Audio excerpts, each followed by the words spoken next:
திடீர்னு கந்து வட்டிக்காரங்கிட்ட நீ பண்ணுறதெல்லாம் நியாயம்ப்பா, இனிமேல் நீ பண்ணுறதெல்லாம் நல்லது தான், நீயே பண்ணிக்கோ, வாங்குறவன் தெரிஞ்சு தான் வாங்குறேன்னு சொன்னால் எப்படி இருக்கும்? அந்த மாதிரி பேங்க்குகளுக்கு ஒரு திடீர்னு ஒரு ஆஃபர் அடிச்சிச்சு சுப்ரீம் கோர்ட் மூலமாக ஒரு தீர்ப்பு கொடுத்துருக்காங்க. என்னன்னு பார்த்தீங்கன்னா, கிரெடிட் கார்டுக்கு வந்து 36% மேலெலாம் சார்ஜ் பண்ணிட்டு இருந்தாங்க. அதை யாரோ ஒரு புனியம் வந்து 30% மேலே சார்ஜ் வாங்கக்கூடாது அப்படின்னு சொல்லி நுகர்வோர் கோர்ட்டில் போய் ஒரு தீர்ப்பு வாங்கியிருந்தாரு. பேங்க் எல்லாம் என்ன பண்ணிட்டாங்க, சுப்ரீம் கோர்ட்டுக்கு போய் இதெல்லாம் வந்து அவங்க தெரிஞ்சு தான் வாங்கியிருக்காங்க அப்படி இப்படின்னு சொல்லி ஏதோ ஆர்குமெண்ட் பண்ணியிருக்காங்க பொழுது, என்ன டாக்குமெண்ட் சப்மிட் பண்ணாங்கன்னு தெரியல.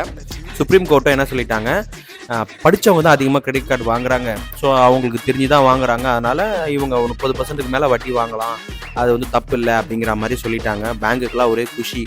நீங்கள் எல்லாம் பார்த்து இருந்துங்க, கிரெடிட் கார்டு உங்களால் கரெக்டாக யூஸ் பண்ணி ரீபேமெண்ட் பண்ண முடிஞ்சால் பாருங்கள், அப்புறம் கட்டிக்கலாம்லாம் வச்சு செஞ்சுருவாங்க. வைத்து செய்யப்படும். கடன் வாங்காமல் இருப்பது நல்லது. கடன் வாங்குறத யோசிச்சு வாங்குறது ரொம்ப ரொம்ப நல்லது. தேங்க்யூ.